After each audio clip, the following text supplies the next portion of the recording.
Hello, and once again, we're here at the Kitsap Literary Artists and Writers at Bremerton Kitsap Access Television for our Artisan and Authors Showcase. With me today, I have Tracy Cram Perkins. And what's going to be unique about this little interview is she wrote a very extensive nonfiction, you almost might want to call it a reference book concerning dementia. So I'm glad to have you here today, Tracy. Glad you could show up. And we'll just start right into the interview, and that is, how did you suddenly decide to write this very well-researched tome on dementia home care? Well, I am a 4-time dementia caregiving survivor. Oh. I took care of my mom and dad, my uncle and my aunt. Each one had very different types of dementia experiences. And so I discovered that no two people react the same way to dementia. Oh. And as I was a caregiver, I had to learn how to take care of them, and I knew nothing. And I couldn't find the references I needed. And when I started doing caregiving back in 2006, there wasn't a lot out there for dementia. And so I was trying to find information to help me. Fortunately, I got lucky, and I had friends who had gone through it before, and they helped me through. Well then, dementia and Alzheimer's, because some people, they have a tendency of lumping them together. And so is there a difference, or is dementia a form of Alzheimer's, or Alzheimer's a form of dementia? That's a great question. Yeah. Dementia is the binding symptom for all types of dementias, and Alzheimer's just happens to take up the largest amount of real estate on that band. So, okay. I'm going to let you explain that more. Okay. Oh, sure, no problem. So, literally, we seem to have an epidemic of Alzheimer's at the moment because that's the most commonly diagnosed. We don't actually have a tool other than doing screening tools to test for any types of dementias. So whether they have, Alzheimer's or frontal temporal dementia or Lewy body, Parkinson's, whatever type, it could even be white matter, whatever type of dementia, it affects a different part of the brain. And so you have to tailor your care to knowing what part of the brain is being affected. Alzheimer's causes the brain to shrink, and it makes holes in the brain. So when you are working with someone with Alzheimer's, it's really important to understand that. Now, unfortunately, the way our medical system is set up right now, people give you the diagnosis, you have Alzheimer's, and it's diagnose and adios, and you don't have any support. And so I didn't like that, as well as anybody else who's out there, because you're lost. And so what I did was I created the book to help people, and it's literally a toolbox. It has a table of contents that is also a dementia map, so you can run your finger down, find the challenge of that day, turn to that page, and there's the answers you're looking for. So I'm going to pick your brain some more, because you suddenly started talking about different types of dementia. So I'm going to ask you to do a little bit of kind of compare and contrast between one kind of dementia, like you said, and Alzheimer's, and where it affects a part of the brain, because I think there's probably a bunch of people out in the audience that are going, oh, well, I thought it was just, it's just one thing. Like back in the day when you grew up, it was, somebody's getting old. Oh, they're getting senile. That was the old term they used to use for everything. So if you could go a little bit more in depth in different types of dementia. Okay, I'll talk about the most common, because I don't want to confuse people too much. So Alzheimer's causes brain shrinkage and hole in the brain. Parkinson's and Lewy body dementia are also part of a disease that affects different parts of the brain as well. And so you're more likely with someone with Parkinson's or Lewy body to have hallucinations. That doesn't mean that people with Alzheimer's won't have hallucinations, but it'll be much more vivid, most likely, depending on how the person's health is. And it's very different for every single person. So depending on what you have, let's say you had white matter disease, and it shows up in a scan in the brain like a bunch of white where it should be gray. And so it'll show what part of the brain, so generally be like at the top portion of the brain. Well, when you're looking at that, and I am not a medical professional, but I have had to do a lot of research for this. One of the things that you notice is they will have problems where they might, and I apologize for being this rude, but eating feces, because they don't recognize it as anything other than something to eat. Right. Yeah. So, I mean, there's a lot of things that can contribute to their health. tremors obviously comes with Parkinson's, and then also the Lewy body. Also, if somebody who has Down syndrome, if they've made it past the age of 30, they're more likely to have Alzheimer's disease than any other type of dementia. We've extended the life and health for somebody with Down syndrome so much longer now that's one of the things that we're seeing now is a progression towards Alzheimer's disease. And I guess once again we're getting back to like Alzheimer's, then of course Parkinson's. So Parkinson's is actually in part of that, I guess you'd call it a graph or think of it as a spectrum. Spectrum, there we go. Yeah, think of it as a spectrum, and it takes up a bit of real estate. I was at a online conference where some speech pathologists were talking, and they said that they've identified over 430 types and subtypes of dementias. And so it's pretty shocking. And so we don't have the tools necessarily to be able to differentiate.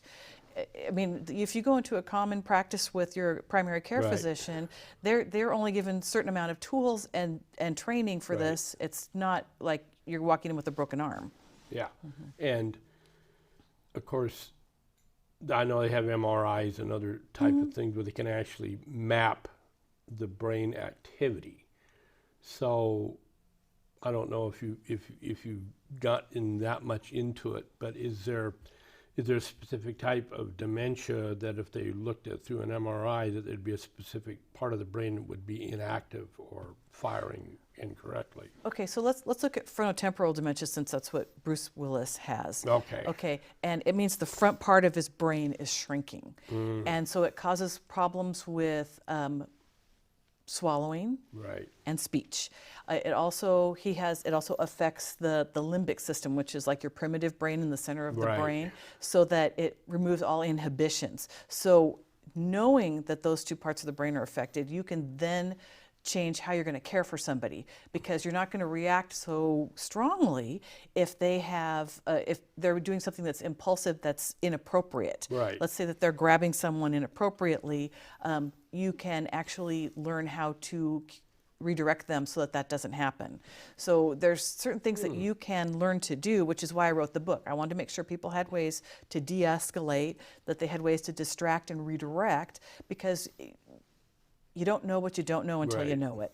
And so I wanted to make sure that people could understand that they can actually get into their, below their eye level, talk to them calmly, maybe laugh a little bit and get them to relax, and then redirect them to do something else and offer them something that they can either play with in their hands, or something to eat or drink, something on that level, so that you can immediately redirect them from the situation so it doesn't escalate. Okay. And I guess long-term studies looking into this and the effect it has on the individual, not just the caregiver, but the individual, do they kind of understand what's going on, or sometimes they don't really understand what's going on? Or the cruel part about dementia is once you get into the moderate stage, you don't know you have dementia anymore. So you may not recognize what the issue is. Now that doesn't mean that you can't still function and you can't still cover, but you also don't believe people, because you've trusted your brain your entire life. And so when somebody tells you you've said that 15 times and you only know that you said it once, then that's where problems come in. So you say you actually have some checklists in the back of the book? I do. Let's see if we can get the camera to actually look at some of the checklists, if you want to open your book and kind of show, because like I said, this is a unique type of book. We're used to having people up here like me, we're writing a fiction book. We don't have nice little graphs and stuff like that on the back. Okay, so let me put this in the stand. Oops, if you could help me there. Okay. What you're seeing here is the meltdown trigger list. I created this because I had several instances where I didn't realize I was the one causing my father to melt down. He lived with me for a number of years, and one of the problems we had was I would try to reorient him to reality, which does not work. And so it took me a year and a half to figure this out, and I regret every minute of not knowing that I could have had a better time with him. So what I did here is I put a way that you can register everything that's going on. It takes about 3 to 4 days to figure out what's going on. So let's say that, for example, my dad walked around with a television remote, and around just before dinner time, he'd be like banging it on things. And I'm thinking, please stop that, you're making me insane. So then he would sit at the counter and then he'd be drumming his fingers because he didn't know what he was supposed to be doing. So, but I didn't know that.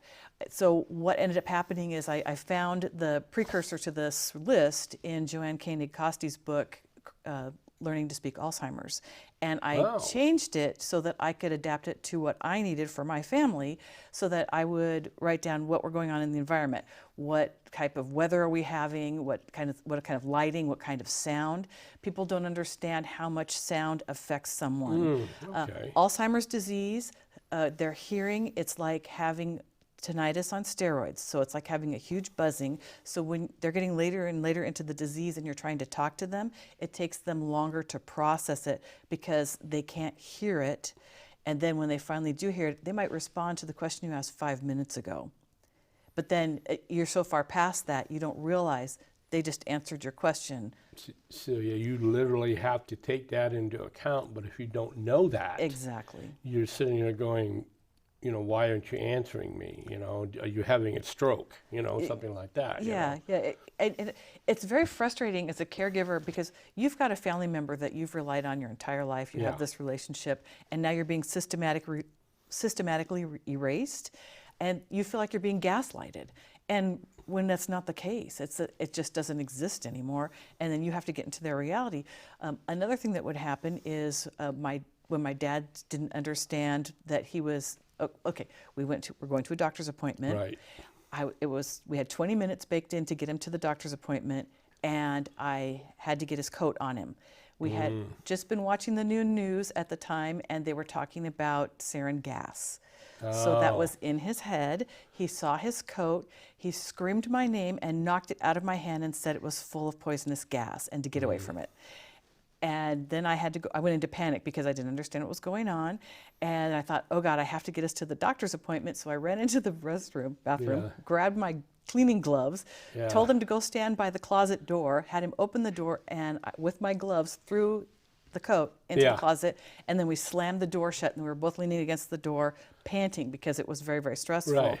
But at that point, he also mirrored what I was doing. So as I slowed down my breathing, he slowed down his. And that's one of the things that we're safety anchors for them, and they'll mimic what we do. So it was a way to get him back to calm. Oh, okay. So with this, if you record what's going on, it could be kids playing, it could be dogs barking, it could be the glare from the afternoon sun coming in through the window. Once you know what the triggers are and record those, then you'll see at the bottom, I have a space where you can record the distraction techniques that will help whoever's with him redirect him. So that means that you can hand that to another caregiver or family member. They can spend quality time with them, and if they start melting down, they can look at the list and go, okay, I know now I need to give him an ice cream sandwich, and that'll calm him down. We're going to close the book now because the stage people are telling me we're getting a lot of glare off the page. So wonders of modern technology. So we'll go back to the nice cover you came up with. Is this anybody in your family? No, that was a stock photo. That was a stock photo, that's what I was wondering. So then at what time during this whole process did you suddenly decide, I'm going to write an actual book and get it published? Well, it started when my sister found my father in a coma in his apartment. And when they got him that was after my mom had died, and they got him to the hospital. When he came to, he had moderate Alzheimer's disease. The medical system didn't believe, because of their history with people, that when we wanted to take him home, that we would just put him back in his apartment instead of taking him home with us. So he ended up in care for 5 months. First was a group home. They couldn't handle him in the group home because everyone else was bedridden. He wasn't. So then because he wanted to go for a walk, he would just walk out when they were busy. Right. After 5 of those instances, they sent him to a geriatric psych ward. And he was taped to a bed for 3 days. Jesus. And social services would not let me have him because I didn't have power of attorney for him yet. My sister and I had decided to split care. Yeah. I took care of my mom. She took care of our dad. Yeah. It didn't dawn on us the consequences of those behaviors because we didn't realize we should both be on there, and so we got that fixed. But it took 5 months Yeah. to get him out of the system to bring him home with us. And when he got home, the first thing he asked me is, I have Alzheimer's disease and not the plague. What does it take to be treated like a human being? It hit me right here, Yeah. pardon me, and I just said, we can't do this. Yeah. And then that night, because I didn't understand, so this is December 28th, it's 34 degrees outside. Yeah. I brought him from a facility that was 80 degrees. Oh, Jesus. And we had just tucked him into his bed. He'd just gotten into his jammies. 30 minutes later, we're still cleaning up, getting ready for bed. And he comes out and he goes, something's wrong, something's wrong, something's wrong. But he couldn't tell me what it was. Yeah. I took his blood pressure because he Yeah. was pale, he was Right. clammy. I took his blood glucose because he was Yeah. also diabetic. I took his pulse because I thought, okay, it's either diabetes Yeah. or a heart attack. It was none of those things. And I couldn't figure it out, so I called 911. The fire department walked in and the medic looked at him and goes, he's hypothermic. Ooh. I never thought to take his temperature because Yeah. I didn't know he could become hypothermic Yeah. in that amount of time. And so after that, it was like, this is my dad. I'm not going to let this happen to him again. Right. And it drove me to search and search and search, and I read over 30 books, but nothing had it all in one place. And it was driving me crazy because he would melt down, and we had one day at lunch where he was throwing silverware at me. Oh. And so it was like, okay, there's got to be a way to fix this. And so I remember I read somewhere to do it, Yeah. but I couldn't find it. And so I just started gathering it all, and it ended up in here. So then, because with Kitsap Literary Artists and Writers, we spend a lot of time talking about, okay, we're trying to get the cover, we're trying to get the right format of the book, who's going to help us, da-da-da-da. I'm lucky I found a local publisher. A lot of other people self-publish. So then how did you get the information to be able to put it all together in book form and get the cover done and everything like that? Well, I didn't have enough experience to self-publish, Right. and I wanted to traditionally publish because I wanted it to be out as far as I could get it. So I ended up pitching this at writers' conferences. Oh, okay. Everyone kept telling me it was too weird until I ran into the right person. I was also told it was overdone. There were too many books, and no one would read it because this is a gap. It's the difference between the 36-hour day and memoir. It fills that hole. And all it is a toolbox. I made sure that every single page has a tool on it, Right. so that anybody can flip through there and find something that will help them. And that's the fascinating part, is what you just said, was that people are going, oh, well, there's too many other books out there about it. But it's like they didn't really take a look at what you were trying to do and why it's different. And like, I don't think people realize, like you just explained, the relationship between Parkinson's, dementias, Alzheimer's, and that whole spectrum. So, but as for a non-medical person, this gives you the ability to try to deal with it in an organized manner. Yes, and it also guides you through how to get them to bathe, how to prepare for medical appointments so you can get the most out of your 15 minutes. Right. It talks about what happens when they pass and all the things you don't think of. Literally, in Washington State, you have to report that your loved one passed to the Department of Licensing, or you're going to get that lovely reminder sticker notice in the telling you that they need to renew because it doesn't get reported anymore. So until the family self-reports, nobody knows about that. So there's things like that in there, where to find money that might have been lost that the state holds, and this is nationwide, how to dispose of their medications. I also go in there and talk about the cost of care, how to find placement, anything that you need to know at least the beginnings of is in here. So you literally take it from the very first step where somebody, you discover that through medical examinations that there's something seriously wrong, to the point, like you said, that unfortunately they've passed on. But then that doesn't end there. And I think that's fascinating that you brought that up. People don't even think about that. Well, it drove me nuts not knowing how to take care of everything. And once I figured it out, I started doing a newsletter for my family so they didn't have to go through what we went through. Right. there's so many details, and when you're grieving and you're lost, you're not thinking of all the things that you need to think of. So it's difficult to remember what to do. I mean, putting a credit watch or death watch, excuse me, at the credit bureaus. Yeah. Most people don't even know to do that. That's true. Yeah. We had a family member who had their identity stolen 20 years after they died. Yeah. So if we had known at that point to put a death notice, it's just writing a letter, including the information and their social security number, and getting that off to the credit bureaus. I have it step by step in there. Deactivating social media accounts, step by step in there. Dealing with photos, because a lot of people have their photos online. So, but I mean, literally, it goes from diagnosis to beyond death. It covers everything you can think of as far as like grooming, bathing, feeding. The other thing, I also have a cookbook in the middle of the book, because I talked to a lot of people that their partner who has the disease was the cook. At the end of that chapter, you can sit down and learn how to feed them, because if they are to the point where they cannot swallow anymore, it teaches you how to grind the food. Also, everyone should wear aprons to the table and never put them in a bib, because a bib indicates they're a baby. Yeah. An apron says you have a job. That's cool.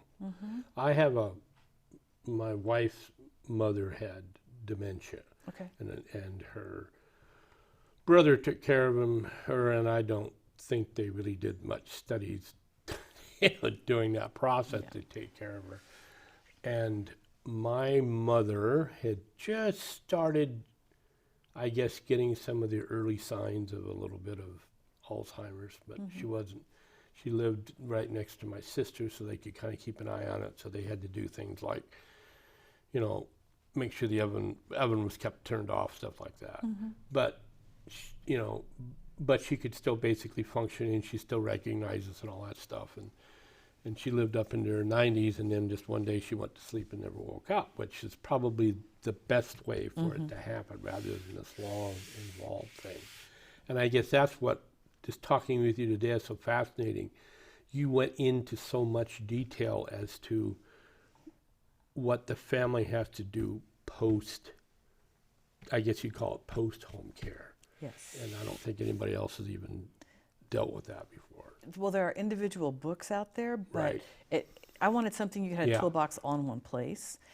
The other thing I did in there was how to prepare your home for someone to move in, Yeah. and how to use the hardware store and the office supply store for distraction techniques. No, there we go. Yeah, so there's cheap, inexpensive methods to this, because if somebody's afraid of mirrors, Yeah. and the first time you have them screaming that there's somebody in the mirror talking to them and it's a stranger, Yeah. just to throw a wet paper towel up on the mirror and Cover take it them up. out of the room, Yeah. cover it up, and then you can bring them back in and do your business. Yeah. Well, I'm glad I got you here today, because, like I said, we're more limited on people that actually have nonfiction reference material, and this is, I know it's turning into a bestseller, and I'm glad it is, because you've come up and fulfilled a need, which is literally, like you said, coming up with a checklist for all of us normal people out there that have absolutely no idea what the hell we're doing. You know, and professionals aren't going to spend the time to tell us. So, once again, I greatly appreciate you coming here today. Thank you, Mark. And with that, this will be the end of this showcase put on by Kitsap Literary Artists and Writers.